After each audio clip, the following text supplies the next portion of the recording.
कहानी की शुरुआत होती है सन 1962 से, जहां हमें पैसिफिक ओशन के बीचों बीच एक बहुत ही बड़ा शिप दिखाया जाता है जिसका नाम एंटोनिया ग्राजा है। इस शिप पर टोटल 600 पैसेंजर्स मौजूद हैं जो न्यूयॉर्क की तरफ जा रहे हैं। इस शिप में पार्टी चल रही होती है जहां एक बहुत ही खूबसूरत सिंगर गाना गा रही होती है और सभी लोग उस सिंगर के गाने को एंजॉय करते हुए मजे से डांस कर रहे होते हैं। शिप पर मौजूद सभी लोग बहुत ज्यादा खुश थे, लेकिन इन्हें पता नहीं था कि कुछ मिनट बाद उनके साथ कुछ ऐसा होने वाला है जिसके बारे में सोचने से भी डर लगता है। तभी हम देखते हैं कि एक आदमी इंजन रूम से एक लीवर ऊपर की तरफ उठाता है। लीवर के ऊपर उठते ही एक तेज नुकीला वायर टाइट होकर सब लोगों के आर पार चला जाता है। देखते ही देखते सब लोगों के बॉडी के 2 टुकड़े होने लगते हैं। यह एक बहुत ही दर्दनाक माहौल था जहां चारों तरफ खून ही खून फैला हुआ था। एक बच्ची जिसका नाम केटी है वो बच जाती है क्योंकि उसकी हाइट कम थी, जिस वजह से वायर उसके सर के ऊपर से होता हुआ गुजर जाता है। इसके बाद हमें 40 साल के बाद का सीन दिखाया जाता है जहां हम कुछ लोगों को देखते हैं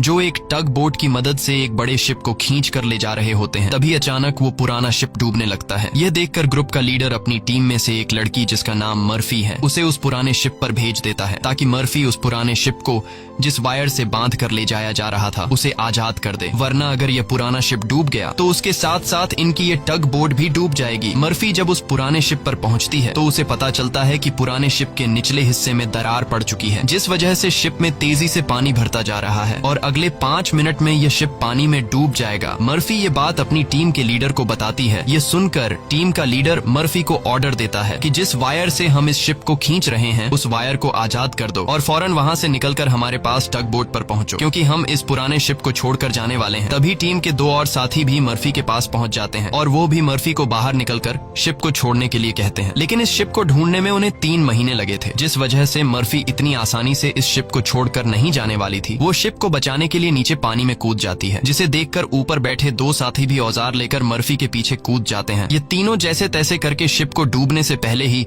उसकी दरार पर वेल्ड करके शिप को डूबने से बचा लेते हैं और इस शिप को यह लोग मार्केट में बेचकर बहुत सारा पैसा बना लेते हैं और यह पैसा टीम का लीडर सभी लोगों में बराबर बराबर बांट देता है। यहीं जैक नाम का एक आदमी इन लोगों पर काफी देर से नजर रखे हुए था और इन सब की बातें सुन रहा था। उसे पता चल जाता है कि यह लोग समुद्र में जो शिप गायब हो जाते हैं ये लोग उन शिप्स को ढूंढ निकाल कर मार्केट में बेचकर पैसा कमाते हैं। जैक नाम का वो आदमी इनके पास आता है और इस टीम के लीडर को एक शिप के बारे में बताता है जिसमें खजाना छुपा हुआ है। जैक असल में उस शिप की बात कर रहा था जिसे 40 साल पहले एक अनजान आदमी ने लीवर खींचकर सब लोगों को मार दिया था। टीम के लीडर ने भी उस 40 साल पहले गायब हुए एंटोनिया ग्राजा नामी शिप के बारे में सुना था। टीम का लीडर कहता है कि इस शिप को बहुत से लोगों ने ढूंढा पर आज तक वो शिप किसी को भी नहीं मिला। जैक टीम के लीडर से कहता है कि मुझे पता है कि वो शिप समुद्र के किस हिस्से में है। अगर हम इस शिप को लाकर मार्केट में बेचेंगे तो हम रातों रात अमीर हो जाएंगे। पैसों का सुनते ही ग्रुप के सारे लोग इस मिशन के लिए तैयार हो जाते हैं और अगले ही दिन ये लोग अपने टग बोट में उस एंटोनिया ग्राजा नाम की शिप को ढूंढने निकल पड़ते हैं। कई दिनों के सफर के बाद ये लोग समुद्र के एक बहुत ही वीरान जगह पर पहुंच जाते हैं जहां टीम के एक आदमी को किसी शिप के आसपास होने का सिग्नल मिलता है। ये लोग समझ जाते हैं कि वह शिप जो आज से 40 साल पहले खो गया था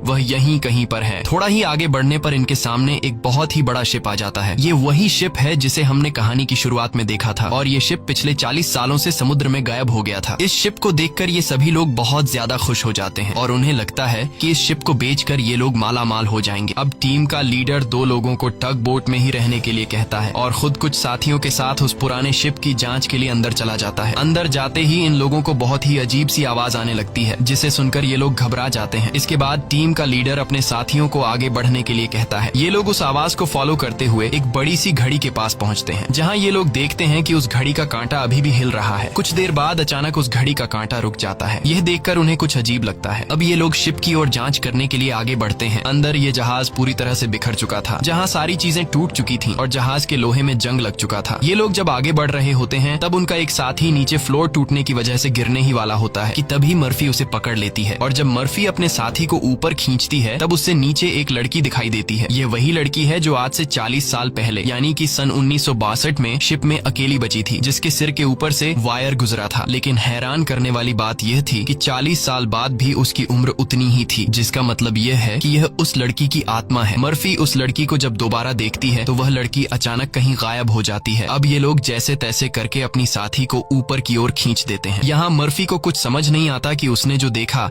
वह सच था या फिर कोई वहम, लेकिन यह सब देखकर मर्फी बहुत ज्यादा डर जाती है। अब यह शिप बहुत ही ज्यादा बड़ा था, इसलिए ये लोग इसे और एक्सप्लोर करने लगते हैं और चलते चलते शिप के मेन कैबिन तक पहुंच जाते हैं, जहां जांच करते हुए उन्हें एक डिजिटल वॉच मिलती है। ये देखकर ये लोग कंफ्यूज्ड हो जाते हैं, क्योंकि आज से 40 साल पहले इस तरह की डिजिटल वॉच नहीं हुआ करती थी। और इस वॉच को देखकर ये लोग समझ जाते हैं कि जरूर हमसे पहले भी यहाँ कुछ लोग आ चुके हैं। इसके बाद ये सब वापस अपने टग बोट पर आते हैं और टीम का लीडर डिसाइड करता है कि अगले दिन हम इस शिप को टग बोट से बांध कर ले जाएंगे। अगली सुबह उन्हें पता चलता है कि शिप में एक बहुत बड़ा होल है, जिसकी वजह से धीरे धीरे शिप पानी में डूब रहा है। टीम का लीडर कहता है कि इस हालत में शिप को टग बोट से बांध कर ले जाना नामुमकिन है, क्योंकि शिप में ढेर सारा पानी जमा हो चुका है। पानी की वजह से शिप का वजन कई गुना बढ़ चुका है, इसीलिए इस पुराने शिप को टग बोट से बांध कर ले जाना एक बेवकूफी होगी। अब ये लोग डिसाइड करते हैं कि पहले हम शिप के होल को वेल्ड करके बंद करेंगे और फिर शिप के अंदर मौजूद सारा पानी निकाल कर इसे टग बोट से बांध कर ले जाएंगे। कैप्टन की बात सबको ठीक लगती है, जिसके बाद ये सभी अपने अपने काम पर लग जाते हैं। कुछ साथी शिप के होल को रिपेयर करने में लग जाते हैं और कुछ शिप के अंदर मौजूद खजाना ढूंढने में लग जाते हैं। मर्फी खजाने की जांच में आगे बढ़ते हुए एक स्विमिंग पूल के पास पहुंचती है। स्विमिंग पूल को देखकर वह हैरान रह जाती है, क्योंकि स्विमिंग पूल पर ढेर सारे गोलियों के निशान थे। अब वह स्विमिंग पूल से जब ऊपर की तरफ आ रही होती है,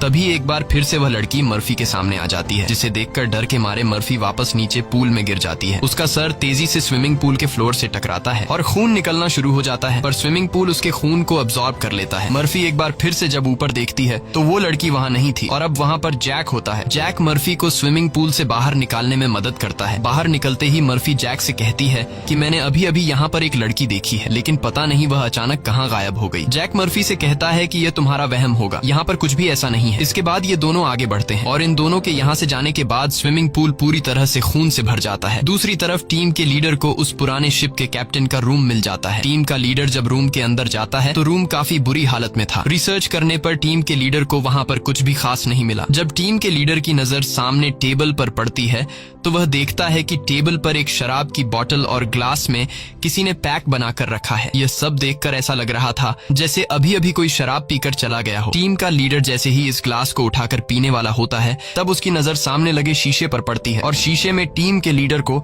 इस पुराने शिप का कैप्टन दिखाई देता है। यह देखकर टीम का लीडर बहुत ज्यादा डर जाता है और उसके हाथ से शराब की ग्लास गिरकर टूट जाती है और टीम का लीडर डर के मारे वहाँ से निकल जाता है। इस शिप पर सभी के साथ अजीबोगरीब इंसिडेंट्स हो रहे थे। टीम का एक साथी जिसका नाम मार्क है, उसे इस शिप पर किसी लेडी सिंगर के गाने की आवाज सुनाई देने लगती है। वह उस आवाज को फॉलो करते हुए शिप के ग्राउंड एरिया में पहुंच जाता है, जहां पर वह लेडी सिंगर भी मौजूद होती है। ये वही सिंगर थी जिसे हमने कहानी की शुरुआत में देखा था। दूसरी तरफ मर्फी और जैक आगे बढ़ते हुए लॉन्ड्री रूम से बाहर जाने वाले गेट को जैसे ही खोलते हैं, तभी अंदर जमा हुआ सारा पानी उनके ऊपर आ जाता है, जिसमें कई सारे लोगों की डेड बॉडीज थी। मर्फी और जैक डर के मारे वहां से आगे बढ़ने लगते हैं। आगे बढ़ते हुए उनके सामने एक कैबिन का दरवाजा खुलता है। अंदर जाने पर जैक को एक बहुत ही लग्जरी कार मिलती है, जिसे देखकर वह बहुत खुश होता है, पर मर्फी को यहाँ कुछ गड़बड़ महसूस होता है, इसलिए वह जल्दी ही यहाँ से निकलना चाहती थी। तभी एक दूसरे रूम से उन्हें कुछ हिलता हुआ नजर आता है। जब ये दोनों उस चीज के करीब आते हैं और उसके ऊपर रखा हुआ सामान हटाकर देखते हैं तो उनकी आंखें खुली की खुली रह जाती हैं, क्योंकि वहाँ पर सोने से भरा हुआ एक बॉक्स पड़ा था। ये देखकर मर्फी अपने बाकी साथियों को तुरंत बुला लेती है और जब सब यहाँ पहुँचते हैं तो सामान हटाने पर उन्हें इसी तरह के 9 बॉक्स मिलते हैं और हर एक बॉक्स में 28 गोल्ड प्लेट्स पड़ी हुई थी, जिसे देखकर सभी की खुशी का ठिकाना नहीं रहता, क्योंकि ये सभी रातों रात अमीर हो गए। इतने बड़े खजाने को ढूंढने के बाद ये लोग डिसाइड करते हैं कि इस शिप को यहीं छोड़ देंगे और सिर्फ सोना यहाँ से लेकर जाएंगे। इसके बाद ये लोग सारा का सारा गोल्ड अपने टग बोट पर रख देते हैं और अब ये लोग यहाँ से निकलने की तैयारी करते हैं। टग बोट को चलाने वाला कैप्टन बोट को स्टार्ट करने के लिए इंजन की सफाई करने लगता है और तभी हमें दिखाया जाता है कि टग बोट में रखा गया सिलेंडर का वाल्व अपने आप चालू हो गया है, जिससे हवा में गैस फैलना शुरू हो जाता है। वही मर्फी एक बार फिर से उसी लड़की को देखती है जो उसकी तरफ तेजी से भागती हुई आ रही होती है, जैसे वह मर्फी को कोई बात बताना चाहती है, पर तभी उसे कोई पकड़कर नीचे धकेल देता है और जैसे ही टग बोट का कैप्टन इंजन को ऑन करता है, तभी सिलेंडर से निकली गैस की वजह से पूरे बोट में एक बहुत ही बड़ा ब्लास्ट होता है, जिसमें टग बोट का कैप्टन मारा जाता है। अब ये लोग समुद्र के बीचों बीच एक सुनसान शिप पर फंस चुके थे। ये सभी लोग बहुत ज्यादा परेशान होते हैं, क्योंकि उनके पास जो यहाँ से निकलने का टग बोट था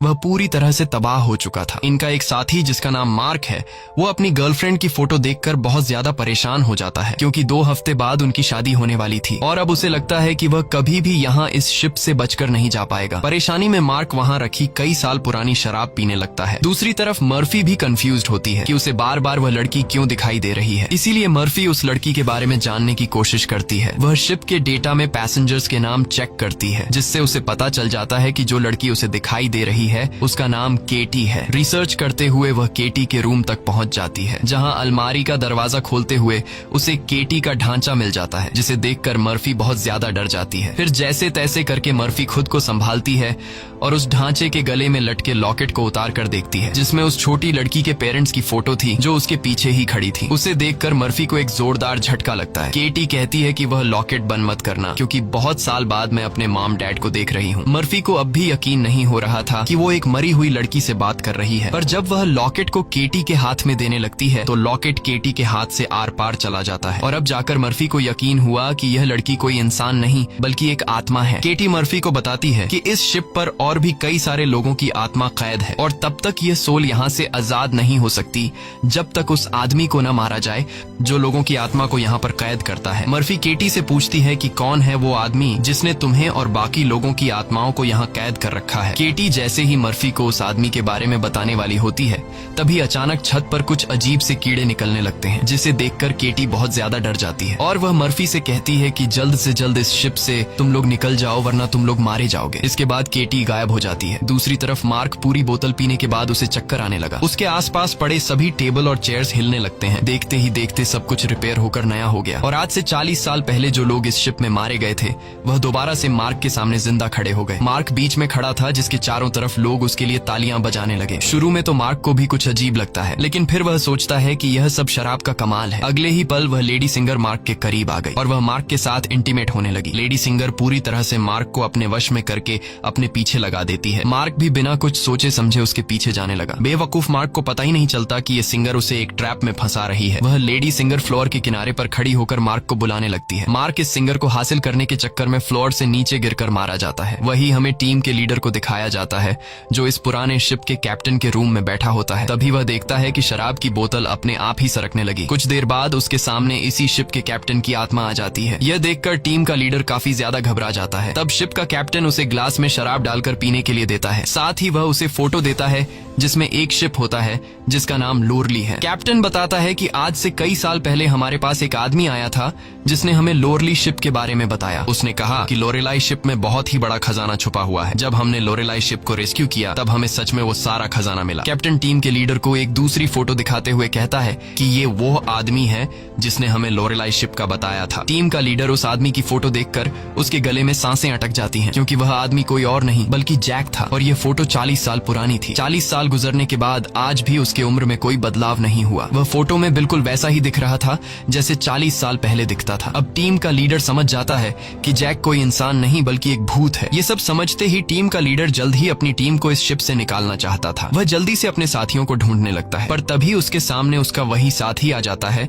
जो टग बोट में गैस खुलने की वजह से ब्लास्ट में मारा गया था। दरअसल ये ब्लास्ट में मारे जाने वाले आदमी की आत्मा होती है, जो टीम के लीडर को मारने के लिए आगे बढ़ता है। लीडर उससे खुद को बचाने के लिए भागता है, लेकिन तभी उसके सामने मर्फी आ जाती है। अब ब्लास्ट में मारा जाने वाले आदमी की आत्मा तो गायब हो जाती है, पर टीम के लीडर को मर्फी का चेहरा उसी ब्लास्ट में मारे जाने वाले साथी की तरह दिख रहा होता है, जो कुछ देर पहले भूत बनकर उसके पीछे आ रहा था। इसीलिए टीम का लीडर मर्फी को भूत समझकर उसके ऊपर हमला कर देता है, पर मर्फी खुद को बचाने के लिए उसके पैर को घायल कर देती है। लेकिन इससे टीम के लीडर का ज्यादा कुछ नहीं बिगड़ता। वह दोबारा से मर्फी पर हमला करने के लिए खड़ा होता है। इससे पहले कि वह मर्फी को मार पाता, तभी पीछे से जैक आकर लीडर को लोहे के रॉड से सिर पर मारकर बेहोश कर देता है। जैक वही आदमी है जो इन सबको यहाँ लेकर आया था। पूरी टीम में सिर्फ टीम के लीडर को ही पता चल चुका था कि जैक कोई इंसान नहीं बल्कि एक डीमन है, और जैक को भी समझ आ गया था कि टीम के लीडर को मेरी सारी सच्चाई मालूम हो गई है। इसलिए वह टीम के लीडर को अपने रास्ते से हटाने के लिए सबको उसके खिलाफ भड़काता है। वो कहता है कि अगर ये दोबारा होश में आ गया तो यह हम में से किसी को नुकसान पहुंचा सकता है। सबको जैक की बात ठीक लगती है, इसलिए यह लोग अपने लीडर को एक टैंक में फेंक देते हैं। अब यहाँ से निकलने का कोई और रास्ता न मिलने पर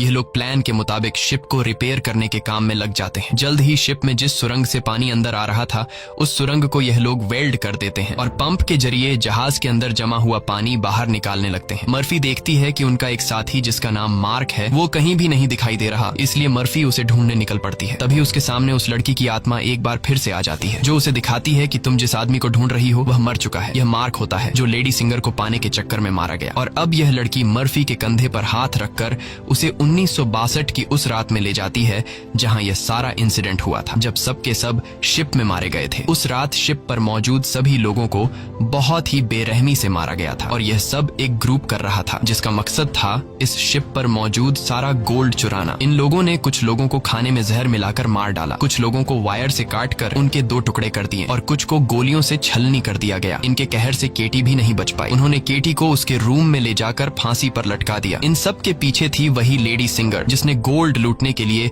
यह पूरा प्लान बनाया था और अपने लोगों की मदद से उसने शिप पर मौजूद सभी लोगों को मार डाला। अब सारा गोल्ड उनके कब्जे में था। शिप का ऑफिसर भी लेडी सिंगर से मिला हुआ था। लेडी सिंगर के एक इशारे पर वह अपने ही साथियों को मार देता है, लेकिन जैसे ही वह मुड़ता है लेडी सिंगर उसे भी गोली मार देती है। लेडी सिंगर को लगता है कि सारा गोल्ड अब उसी का हो चुका है क्योंकि शिप पर मौजूद सभी लोग मारे जा चुके थे। लेकिन यही एंट्री होती है एक ऐसे आदमी की जो इस पूरे गेम का मास्टरमाइंड था और वह लोहे की चेन से लेडी सिंगर को लटकाकर मार देता है। मर्फी केटी की मदद से ये सब देख रही होती है और तभी वह इस गेम के मास्टरमाइंड को भी देख लेती है, जिसे देखकर मर्फी शॉक हो जाती है क्योंकि वो आदमी कोई और नहीं बल्कि जैक है जो इन्हें गोल्ड का लालच देकर यहाँ पर लेकर आया। क्योंकि शिप में छेद हो चुका था और शिप धीरे धीरे पानी में डूब रही थी, इसलिए शिप को बचाने के लिए कुछ ऐसे लोगों की जरूरत थी जो शिप को डूबने से बचा सके। इसलिए जैक ने चालाकी से इन्हें यहाँ लाया। अब शिप पूरी तरह से ठीक हो चुकी थी, इसलिए जैक को अब इन लोगों की कोई जरूरत नहीं थी और अब वह इन सबको भी मार देगा। यह सब समझते ही मर्फी को याद आता है कि हमने जैक की बातों में आकर अपने लीडर को टैंक में बंद कर दिया था। अब मर्फी अपने लीडर की जान बचाने के लिए उसके पास दौड़ कर जाती है, लेकिन अब टैंक में पानी भरने की वजह से लीडर की मौत हो गई होती है। मर्फी अपने लीडर को बचाने के लिए टैंक का कांच तोड़ने की कोशिश करती है, पर टैंक का कांच बहुत ही मजबूत था, इसलिए लाख कोशिश करने के बावजूद भी लीडर को बचा नहीं पाती। इसके बाद मर्फी अपने एक साथी के पास आती है जिसका नाम डॉज है। मर्फी डॉज को जैक की सारी सच्चाई बता देती है और कहती है कि जैक तुम्हें जहाँ भी नजर आए उसे शूट कर दो, मैं अपने एक और साथी को ढूंढने जा रही हूँ। मर्फी के जाने के कुछ देर बाद जैक डॉज के सामने आ जाता है, जिसे मर्फी ने कहा था कि जैक जहाँ भी नजर आए उसे शूट कर दो। डॉज जैक से कहता है कि यहीं पर खड़े रहो और अपनी जगह से हिलना मत। ये सुनकर जैक समझ जाता है कि मर्फी ने इसे मेरी सारी सच्चाई बता दी है। तब जैक डॉज को बातों में उलझाकर डॉज से बंदूक छीनने की कोशिश करता है, लेकिन डॉज जैक की होशियारी समझ जाता है और वो फौरन जैक पर बंदूक की गोली चला देता है, जिससे जैक दूर जा गिरता है। जिसके बाद डॉज जैक के पास आता है और देखता है कि जैक मारा जा चुका है। यह देखकर डॉज वहाँ से चला जाता है, लेकिन हम देखते हैं कि जैक अभी भी मरा नहीं है। दूसरी तरफ मर्फी अपने जिस साथी को ढूंढने गई थी, मर्फी को पता चल जाता है कि वो पानी में मारा गया है। अब डॉज के अलावा मर्फी के सारे साथी मारे जा चुके थे, इसलिए मर्फी डिसाइड करती है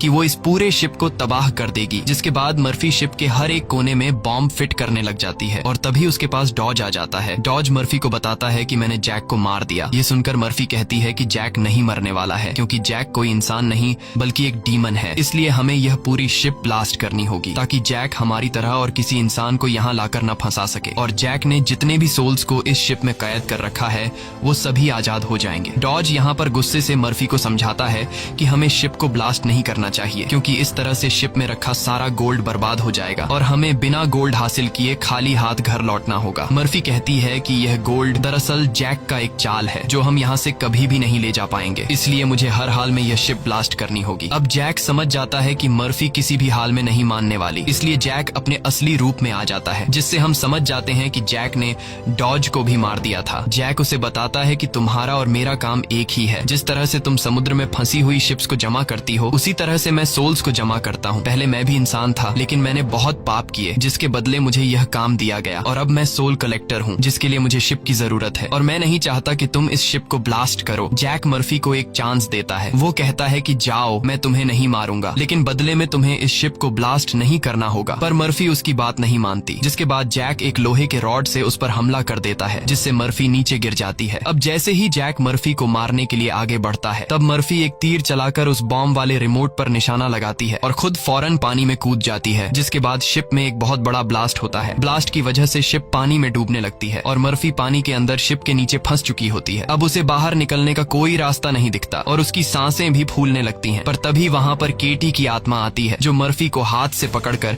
ऊपर का रास्ता दिखाती है। तब मर्फी देखती है कि जैक ने जितने भी सोल्स को कैद कर रखा था, वो सभी सोल्स आजाद हो गई हैं। मर्फी बड़ी मुश्किल से ऊपर सरफेस पर आ जाती है और वो देखती है कि शिप में जितने भी सोल्स थे वो सब अपनी असली दुनिया में जाने लगे हैं। दरअसल यहाँ जितने भी सोल्स थे वो सभी जैक के गुलाम थे। सिर्फ केटी की सोल उसकी गुलाम नहीं बन पाई, क्योंकि केटी की सोल पवित्र थी, जिस वजह से जैक उस पर ज्यादा कंट्रोल नहीं कर पा रहा था। इसीलिए केटी की सोल बार बार मर्फी की मदद कर रही थी। यहाँ मर्फी एक बॉक्स के सहारे समुद्र में तैरती रहती है और तभी वो एक शिप तक पहुंच जाती है, जो शिप उसे रेस्क्यू कर लेता है। जब उसे पोर्ट पर लाया जाता है तो वो अपनी एम्बुलेंस से देखती है कि जैक अभी भी जिंदा है और शिप का जितना भी गोल्ड था वो उस गोल्ड को एक दूसरे शिप में ट्रांसफर कर रहा है, ताकि उस गोल्ड के लालच में वो और भी लोगों को मार सके और उनकी आत्माओं को कैद कर सके। इसी के साथ ये कहानी खत्म हो जाती है।